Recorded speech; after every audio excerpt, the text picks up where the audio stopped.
நிறைவான தருணங்கள் என்ஏசி ஜுவல்லர்ஸுடன். விஜய்க்கு 50 சீட்டு கொடுக்குறாங்க, 40 சீட்டு ஜெயிக்கிறாங்கலாம். ரங்கராஜ் பாண்டே போன்றவங்கலாம் அன்டெஸ்டட் நாட் ப்ரூவ்டு விஜயை வச்சுக்கிட்டே பிராடுத்தனமான விஷயங்களை பண்ணாங்க. விஜயை பிஜேபி அலையன்ஸ்குள்ளே கொண்டு வரலாம்லாம் முயற்சி பண்ணாங்க. அதில் மோடியை விரும்பலை. பல சூழலுக்கு இடையில் 4 முனை போட்டின்னு வரும்போது அப்போ எடப்பாடி 2வது இடத்தை தக்க வைக்கிறதுக்கு தான் ஃபைட் பண்ணுறாருன்னு சொல்லும்போது தாங்கள் ஈஸியாக ஜெயிப்போங்கிற நம்பிக்கை திமுக அணிக்கு இருக்குது. கூடுதலாக விஜய் ப்ளஸ் இருக்குது, பெரிய க்ரௌட் புல்லிங் கெப்பாசிட்டி, அதுதான் ப்ளஸ். ஸ்டாலின், சீமான், எடப்பாடியோட க்ரௌட் புல்லர். ஜெயலலிதாவே அவரை வெத்து வேட்டு செல்லாத நோட்டுன்னு 2014 நிரூபிச்சிட்டாங்க. தலைவா பட பிரச்சனைக்காக அவர் மோடியை போய் கோயம்புத்தூரில் பார்த்தார். ஜெயலலிதா முன்னோட 6 விழுக்காடு வாக்கு அதிகம் உயர்ந்துட்டாங்க. இப்போ இவரை மையமாக வச்சு விக்கிரவாண்டில் எதுவுமே நடக்கலை. அதைத்தான் உதயநிதி லெஃப்ட் ஹேண்டில் டீல் பண்ணிட்டாரு விஜயங்கிறத நான் சொல்லுவேன். கிண்டலுக்கு தான் சொல்லணும். அதை பகுதி நேர அரசியல்வாதியாக இருந்த விஜய் இந்த போலீஸ் ஸ்டேஷனுக்குள்ளே 70 தொகுதியில் எப்படி பிக்கப் ஆவார், எப்படி நான் ஸ்டார்டராலாம் போவார் அவர். ஸ்டாலின் பெருஞ்சர் அண்ணா பெருந்தகை பாணியில் அது ஆதரவு கொடுக்குறாரு இந்திய ராணுவத்துக்கு. சீமான் முஸ்லீம் விவசாயிகளுக்கு நீர் தடுக்கக்கூடாதுங்கிறார். விஜய்க்கு கருத்து தம்பி ஜோசப் விஜய் வராதுன்னு சொன்னப்பா, நீ தப்பாக அரசியல் பண்ண. நீ 2024 சிஏ எதிர்ப்புன்னு ராகுல் காந்திக்கு ஊதுகுழலாத்து. உங்கள் சத்யாவின் full moon sale up to 70% தள்ளுபடி. ஏசி விலை 2ஆம் தேதி முதல் 15% வரை உயர்கின்றது. இப்போது ஏசி வாங்கி பணத்தை சேமியுங்கள். மக்களுக்கு நல்லது பண்றதுக்கு அரசியலுக்கு வாங்கடா, கொள்ளை அடிக்கிறது கொலை பண்றதுக்கு அரசியலுக்கு. ஆச்சி மசாலா, எந்த சமையலும் ருசி தேடும் ரகசியம். 20 ரூபாய். வணக்கம் சார். வணக்கம்மா. சார், இப்போ 2026ஓட சட்டமன்ற தேர்தல் ரொம்ப பரபரப்பாக போயிட்டுருக்கு இல்லையா? கிட்ட நெருக்கத்தில் வந்துடுச்சு. இப்போ பார்த்தீங்கன்னா இந்த தேர்தல் யாருக்கு சாதகமாக இருக்கும் அண்ட் இந்த தேர்தல் களம் எப்படி போயிட்டுருக்குன்னு நினைக்கிறீங்க சார்? 4 முனை போட்டி திராவிட முன்னேற்ற கழகத்துக்கு சாதகமாக இருக்கும். முக ஸ்டாலின் அணிக்கு சாதகமாக இருக்கும். திமுகவை பொறுத்தவரையில் பலமுனை போட்டி என்றைக்குமே திமுகவுக்கு சாதகமாக தான் இருக்கும். கடைசி அதிமுக பிளவுபட்டு நின்ன 89ஆம் ஆண்டு சட்டமன்ற தேர்தல் திமுக 4 முனை போட்டியில் வெற்றி பெற்றாங்க. 1-1 தான் ஸ்டாலினை தோற்கடிக்க முடியுங்கிறத நான் தொடர்ந்து சொல்லிகிட்டு இருக்கிறேன். இப்போ 1-1க்கு பதிலாக 1:3 நிற்கிறாங்க. ஸோ அந்த லெவலில் கழிஞ்ச சட்டமன்ற தேர்தலில் கூட 2 அணிக்கும் இடையில வித்தியாசம் 5.5 விழுக்காடு வாக்குகள். சீமான் எடுத்தது 6.5 விழுக்காடு வாக்கு. மக்களவையில் சீமான் உயர்ந்திருக்கார். விக்கிரவாண்டி களத்தில் நின்றுருக்கிறார்.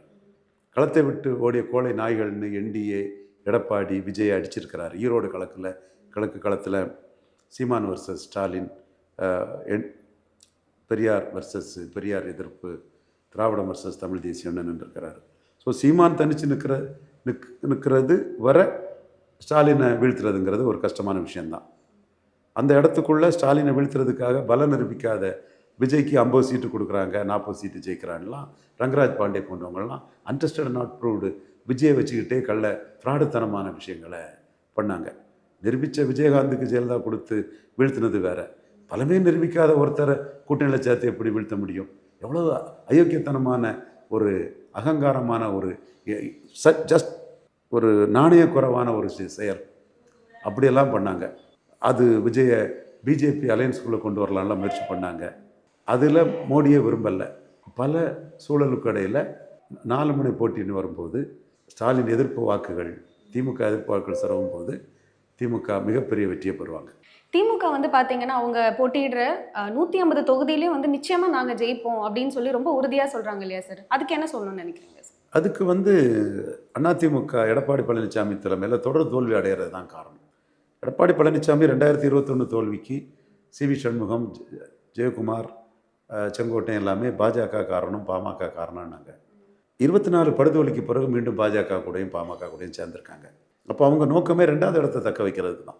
அப்போ எடப்பாடி 2வது இடத்தை தக்க வைக்கிறதுக்கு தான் ஃபைட் பண்ணுறாருன்னு சொல்லும்போது தாங்கள் ஈஸியாக ஜெயிப்போங்கிற நம்பிக்கை திமுக அணிக்கு இருக்குது. கூடுதலாக அவங்க 2024 2.7 விழுக்காடு வாக்கெடுத்த தேமுதிகவையும் 21லேருந்து 24 இடையில் எடப்பாடி தலைமைக்கு அதிமுகவுக்கு 13 விழுக்காடு பின்னடைவுக்கு காரணமான ஓபிஎஸ்க்கு 13 விழுக்காடு சொல்ல வரல, பின்னடைவு 13 விழுக்காடு, அவரையும் கட்சிக்குள்ளே சேர்த்த சூழ்நிலையில் கம்ஃபர்டபுள் பொசிஷனில் 45 விழுக்காடு வாக்குக்கு மேலே ஸ்டாலின் எடுத்து ஜெயிக்க முடியுங்கிறத அவங்க தெளிவாக நம்புகிறாங்க. எடப்பாடிக்கு ஸ்ட்ரென்த்து 30 அந்த லெவலுக்கு தான் வருங்கிறது தோணுது. உங்களோட கருத்து கணிப்புப்படி ஒவ்வொரு கட்சி இத்தனை பர்சன்டேஜ் வந்துட்டு அவங்க ஜெயிப்பாங்க அப்படின்னா, இத்தனை பர்சன்டேஜ் ஓட்டு அவங்க வாங்குவாங்க அப்படின்னா எவ்வளோ பர்சன்டேஜ் சொல்லுவீங்க சார்? முதல்ல ஸ்டாலின் வருவார், ரெண்டாவது எடப்பாடி வருவார். எடப்பாடிக்கும் ஸ்டாலின் கொடியோட வித்தியாசம், ஸ்டாலின் சுமார் 10 விழுக்காடு வாக்குக்கு மேலே, இரட்டை இலக்க வித்தியாச வாக்குக்கு மேலே எடப்பாடியோட அதிகம் வருவார். மக்களவைத் தேர்தலில் 19 டிஃபரன்ஸை விட அதிகம் டிஃபரன்ஸ் வரும்னு, 19 23, 24 24 1 விழுக்காடு அதிகம் வந்தது.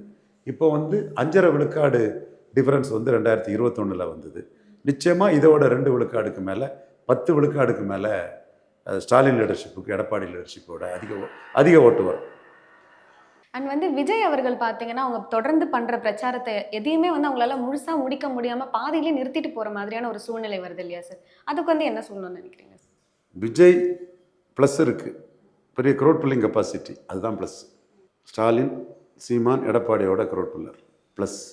மற்றபடி அவர் ஒன்றும் பெரிய ஓட் கேச்சரெல்லாம் நிரூபிக்கலை.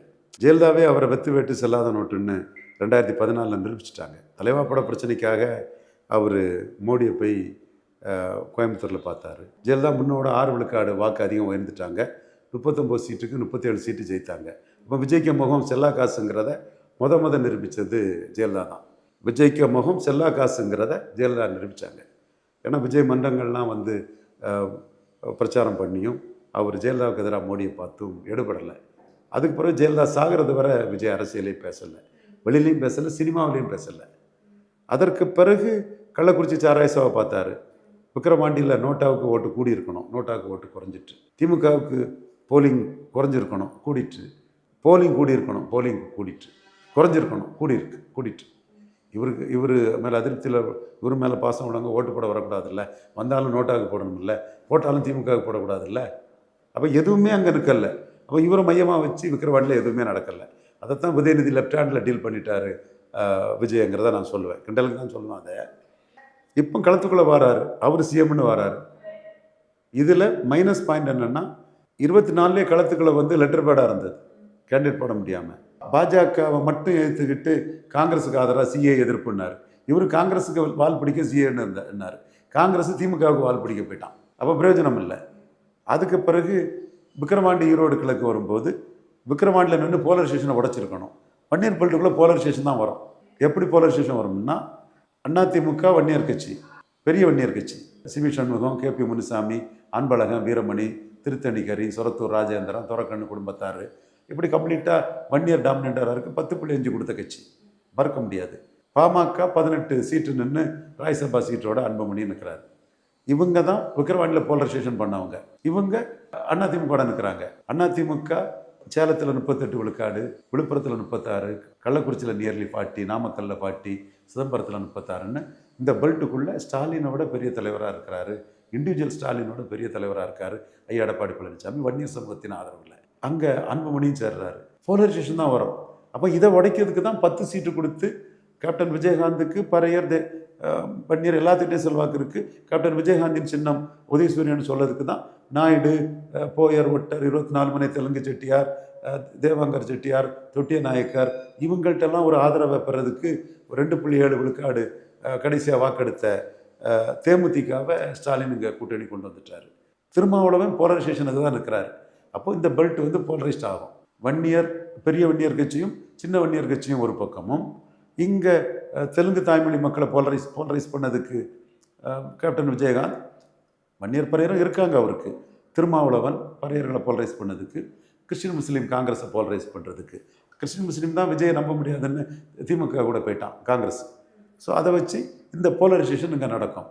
அப்போ விக்கிரவாண்டி போலரைசேஷனை உடைக்கணும்னு சொல்லும்போது கமல்ஹாசன் மாதிரி நாங்குநேரி, விக்கிரவாண்டி, வெள்ளூரில் கேண்டிடேட் போடாமல் பார்ட் டைம் பொலிட்டிஷியனாக, பகுதி நேர அரசியல்வாதியாக இருந்த விஜய் இந்த போலரைசேஷனுக்குள்ளே 70 தொகுதியில் எப்படி பிக்கப் ஆவார், எப்படி நான் ஸ்டார்டராலாம் போவார் அவர். அப்போ இந்த இடத்துக்குள்ளே சீமான் ஓரளவு தாக்கு பிடிக்க முடியும். போலரைசேஷனை மீறி நின்னதுனால தான் கமல்ஹாசன் போயிட்டாரு, தினகரன் போயிட்டாரு, விக்கிரவாண்டி, நாங்குநேரி, வெள்ளூரில் நின்னதுனால தான் ஃபுல் டைம் பொலிட்டிஷியனால தான் சீமான் களத்துக்குள்ளே நிற்காரு, 8.2 நிற்கிறாரு. அவங்க பார்ட் டைம் பொலிட்டிஷியன்ஸ் விழுந்துட்டாங்க. இப்போ விஜய் பார்ட் டைம் பொலிட்டிஷனாட்டு போலரைசேஷனை உடைக்கல. அப்போ மீண்டும் போலரைசேஷன் வரும்போது என்ன பண்ணிவிடுவார் அவர்? சீமான் போலரைசேஷனை உடைப்பார்.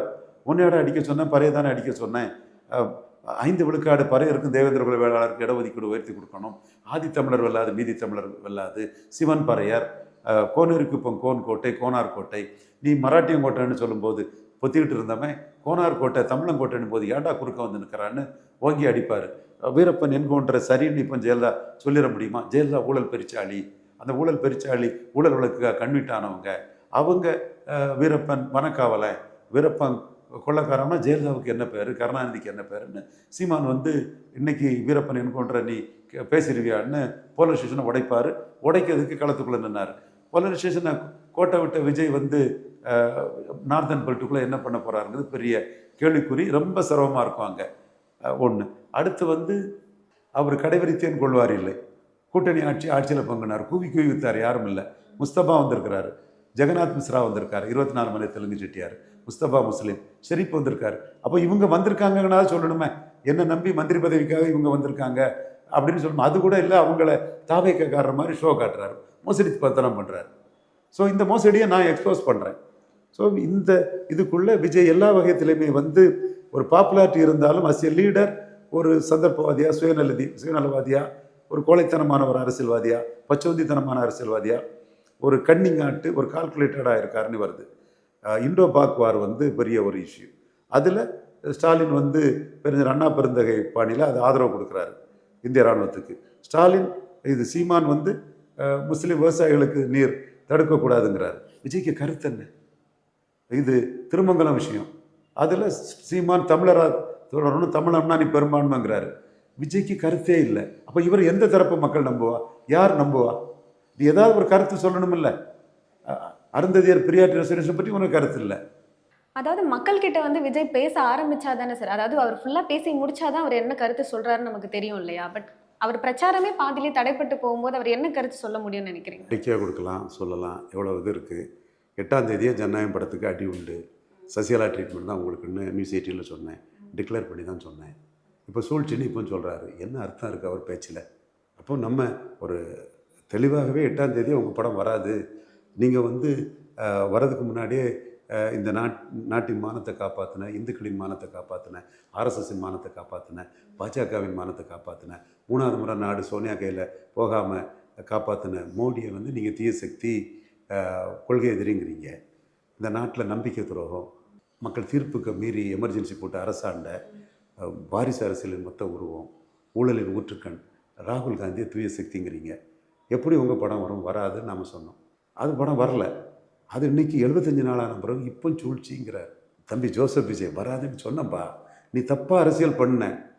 நீ வந்து 2024 சிஏ எதிர்ப்புன்னு ராகுல் காந்திக்கு ஊதுகுழலாக தொங்கு சதையாக ஒட்டுணியாக இருந்துக்கிட்டு கேண்டிடேட் போடாமல் இருந்த மோடிக்கு எதிரான ஒரு செயல். மோடி அதில் அடிக்கிறாரு. இதில் சூழ்ச்சியும் கிடையாது, ஒன்றும் கிடையாது. சசிகலா அம்மையார் வந்து ஐயா நடராசன் வந்து இந்திரா காந்தி அவங்க ஆட்கள் 2004 பாஜக கூட ஜெயலலிதா அம்மையார் கூட்டணி வச்சதை ஓட்டப்படகளை ஏறிட்டாருன்னு விமர்சனம் பண்ணார். 63லேருந்து இந்திரா காந்தி அம்மையார் ஆதரவாளருங்க. முள்ளிவாய்க்கால் முற்றத்திலே இந்திரா காந்தி குடும்ப வரலாறு அசிங்கப்பட்டுறக்கூடாதுங்கிறதுக்காக காமராஜருக்கு 2 தமிழர்களை கமாண்ட் பண்ண, 2 பிரதமர்களை கமாண்ட் பண்ண ஒரு தமிழனுக்கு படத்தை வைக்காதவங்க, ஜிஎஸ்டியை எதிர்த்தவங்க, டிமானிட்டேஷனை எதிர்த்தவங்க, இப்படி பல தன்மைகளில் இருக்கக்கூடிய அவங்க காங்கிரஸ் ஆளாக தான் இருப்பாங்கன்னு மோடி முடிவெடுத்தார். சாக்கடை ஜலம்னாலும் வீடு தீப்பற்றி எரியும்போது அதை கொண்டு அணிக்கணும்னு சத்திரன் குருமூர்த்தி, சுப்பிரமணிய சாமி, இல கணேசன், எங்கள் பொன்னார் எல்லாரும் சொல்லும்போது மோடிஜி இங்கிலீஷ் அலைன்ஸில் சசிகலா அம்மையார் வர முடியாதுன்னு சொன்னோம். இன்றைக்கி வரை அதுதான் நடந்துகிட்ருக்கு. அதே மாதிரி நீங்கள் ராகுல் காந்திக்கு ஆள், அதனால சூழ்ச்சியும் இல்லை, ஒன்றும் இல்லை. நீங்கள் பண்ண தப்பு. சீமான் மாதிரி அரசியல் பண்ணியிருக்கணும். ஏபிசிடி எதிர்ப்பு. ஏன்னா ஏடிஎம்கே, பின்னா பிஜேபி, சின்னா காங்கிரஸ், டின்னா டிஎம்கே, 4 வரையும் எடுத்து அரசியல் பண்ணால் பிரச்சனை இல்லையே. நீங்கள் வர்றதுக்கு முன்னாடியே மோடி மோசமானவர், ராகுல் நல்லவர்னு முடிவெடுத்தா மோடி எப்படி வைப்பார்? சூழ்ச்சியும் இல்லை, ஒரு மண்ணாங்கட்டியும் இல்லை. சொல்லி அடித்தது தம்பி ஜோசப் விஜய். இதெல்லாம் நீங்கள் சூழ்ச்சிண்டியெல்லாம் சொல்கிறது வந்து அர்த்தமற்றது, மக்களை ஏமாற்றக்கூடிய ஒரு வேலை. அதே மாதிரி நீங்கள் என்ன பண்ணீங்க, கொடநாடு கொலையை பற்றி பேசலை. எடப்பாடிக்கு சீட்டு தர மாட்டாரா, பல நிரூபிக்காமல் அவர்கிட்ட சீட்டை வாங்கிட்டு போக முடியாதான்னு என்ன கருதுனீங்க. என்னமோ கொடநாடு கொலையை பற்றி பேசுவீங்க. அப்போ முன்னாடி பேசாதது சந்தர்ப்பவாத நிலைப்பாடு. முன்னாடி இது ஜனநாயகம் படத்தோட பாதிப்பை பற்றி பேசாதது லாப நோக்கோட கூடிய சந்தர்ப்பவாத நிலைப்பாடு. இப்போ பேசுகிறதுல அர்த்தம் இல்லை, சம்பவம் நடக்கும்போது பேசியிருக்கணும்.